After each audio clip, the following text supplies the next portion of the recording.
The sky fell in 1913, and a cosmic mystery still remains unsolved.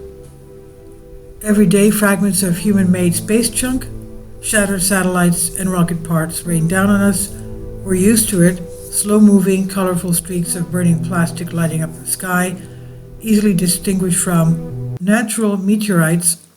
But in 1913, such sights were unthinkable. Imagine millions of people, 30 million eyewitnesses, at least, standing frozen, jaws dropped, staring upward at something bizarre unfolding above them. What did they see? And how is it possible that no one truly knows what it was? The night the world held its breath.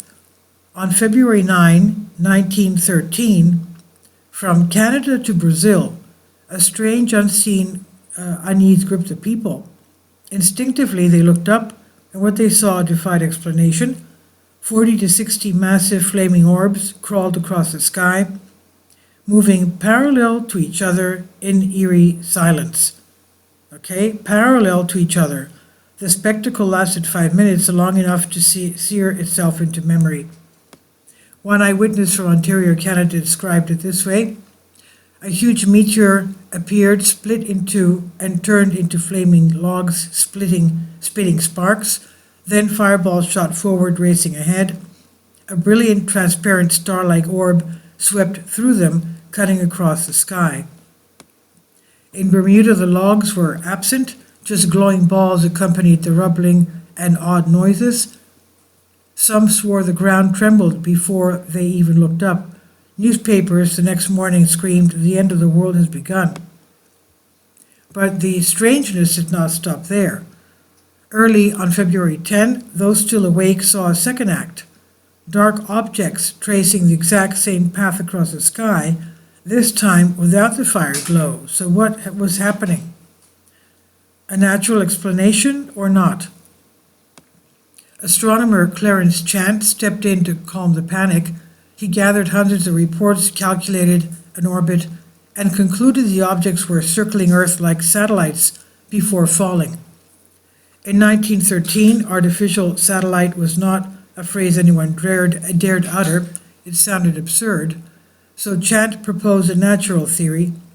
Perhaps Earth had captured a rogue body, a second moon of sorts, which orbited briefly before crashing down.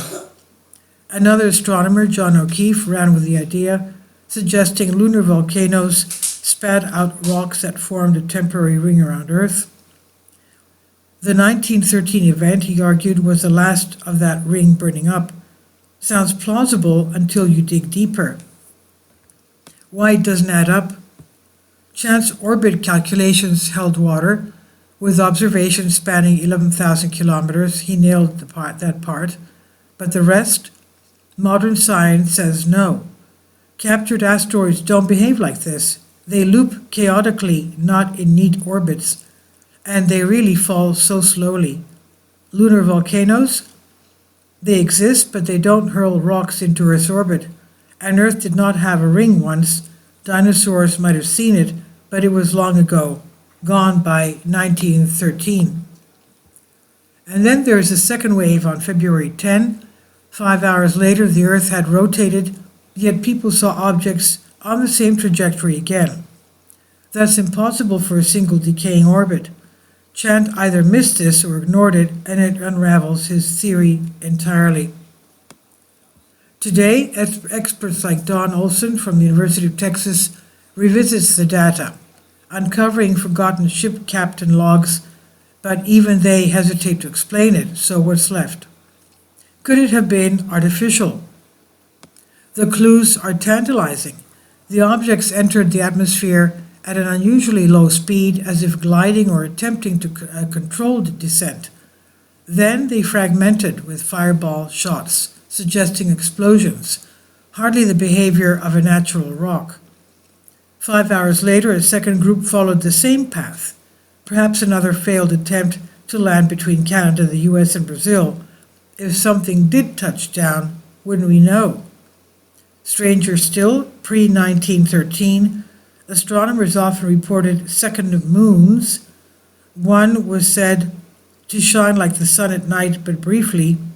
eerily similar to how modern satellites flare up reflecting the sunlight. After 1913, these sightings dried up. Was that a coincidence?